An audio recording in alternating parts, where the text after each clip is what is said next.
নমস্কার, শুভ সন্ধ্যা জানাই সবাইকে। সবাই কেমন আছেন? আশা করি সবাই ভালো আছেন এবং সুস্থ আছেন। প্রায় অনেক দিন ধরে ছেলের বায়না ছিল আমাকে একটু বাইরে নিয়ে গিয়ে এগরোল খাইয়ে আনো, কিন্তু কোনো প্রকারে সময় হয়ে উঠছিল না। তাই অফিস থেকে তাড়াতাড়ি বাড়ি ফিরে ওকে নিয়ে একটু বাইরে গেছিলাম স্ট্রিট ফুড আনতে। আশা করি তোমরা আমার প্রথম শর্ট ক্লিপেই দেখতে পেয়েছো। যাই হোক, কথা বলতে বলতে আমি কিন্তু ছেলেকে নিয়ে পৌঁছে গেছিলাম আমাদের ওই মার্কেটে। আমাদের এই যে লোকেশানটায় কিছু বেঙ্গলি ফুড স্টল আছে, ওখানে আমি গিয়েছিলাম। প্রথমে আমার প্রথম ফুড স্টলের মধ্যে যেটা পছন্দের হচ্ছে ফুচকা, যেটাকে তোমরা পানিপুরি বলো।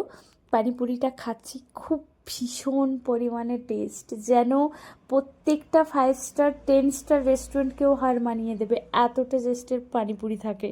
30 টাকার পানিপুরির মধ্যে একটা মন একটা ভরে যায়। টাকাটা ম্যাটার করে না, রাস্তার ধারে প্লেট ধরাটা ম্যাটার করে না, শুধু মনটা ম্যাটার করে, কোনটা তোমার খাবারের উপর স্যাটিসফ্যাকশান হচ্ছে। যাই হোক, ছেলেকে তো কথা দিয়েছিলাম যখন মোমো আর এগরোল খাওয়াবো, খাইয়েছি। রোজ কিন্তু খাওয়াবো না, এটাও কিন্তু আমি প্রমিস করেছি। 2 মান্থসে 1 টাইম আমি ওকে খাওয়াবো, কারণ এটা জাঙ্ক ফুড, এটা হেলথের পক্ষে কোনো দিক থেকেই ভালো নয়।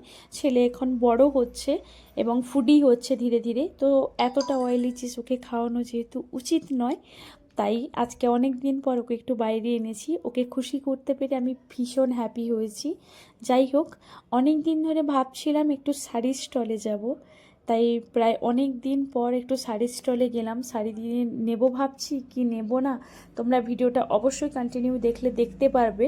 আমি ছেলেকে খাওয়ানোর পর কিন্তু শাড়ির স্টলে বেরিয়ে পড়েছিলাম। তোমাদেরকে আমি কিছু রাস্তার লোকেশান দেখিয়ে নিই। এখান থেকে বেরিয়ে ঠিক আমরা সোজা চলে যাব শাড়ির স্টলে। এই পৌঁছে গেছি আমি শাড়ির স্টলে।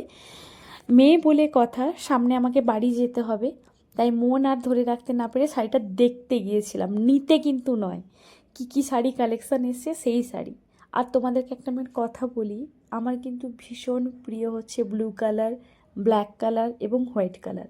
এই 3টে কালারের শাড়ি কাপড় আমি ভীষণ পছন্দ করি। মোস্টলি টাইম এই 3টে কালার যদি আমার চোখের সামনে থাকে, বাকি অন্য কালার আমার ভালো লাগে না। প্রায় মেয়েদেরকে আমি শুনেছি পিঙ্ক কালার পছন্দ করতে, কিন্তু আমার কিন্তু পিঙ্ক কালার অতটা ভালো লাগে না, আমার ব্লু, ব্ল্যাক এবং হোয়াইট ভালো লাগে। যাই হোক, শাড়ি দেখেছি, শাড়ি পছন্দ হয়েছে, কিন্তু এখন নেবো না। বাড়ি যাওয়ার আগে অবশ্যই শপিং করে নিজের জন্য কিছু শাড়ি এমন নিয়ে যাব। যাই হোক, দেখা দেখির পর ভাবছি বাড়ি গেলে আবার সেই রান্না বান্না ঝামেলা, তার আগে বরং এখানেই বসে বসে শাড়িগুলো দেখি মনটা যেন ভরে যায়। কিন্তু দাদাভাই ভীষণ বকাবকি করলো, বাড়িতে রান্না বান্না করবো, চলো ছেলের পড়াশুনো আছে। তাই তাড়াতাড়ি ওইসব দেখে মন বন্ধ করে একেবারে চলে এলাম বাড়ির দিকে রওনা হয়ে। বাপ রে, আপনাদেরকে এই ভিডিও ক্লিপটা না করলে আমি দেখাতেই পারতাম না যে সন্ধে 6টার পর কি তুমুল পরিমাণে একেবারে লেগে ওঠে জ্যাম। উফ, রাস্তায় দাঁড়িয়ে দাঁড়িয়ে দাঁড়িয়ে দাঁড়িয়ে সে অবশেষে অবসান ঘটলো বাড়ি ফেরার। বাড়ি ফিরে এসে ভাবছি যে সেই গেলে রান্না বান্না শপিং করতে গেলে কত মনটা ভালো থাকে বলুন তো। আপনাদের কারা কারা শপিং করতে ভালো লাগে বলবেন। অবশ্যই বাড়ি ফিরে চলে আসবো, এখন বাড়ি ফিরেই রান্না বান্না থাকবে। আপনারা কেমন আছেন অবশ্যই জানাবেন, সুস্থ থাকবেন, ভালো থাকবেন, পরিবারকে খুশি রাখবেন, সুখে থাকবেন। অপেক্ষা করবেন আবার একটি ছোট্ট মিনি ব্লগের সঙ্গে।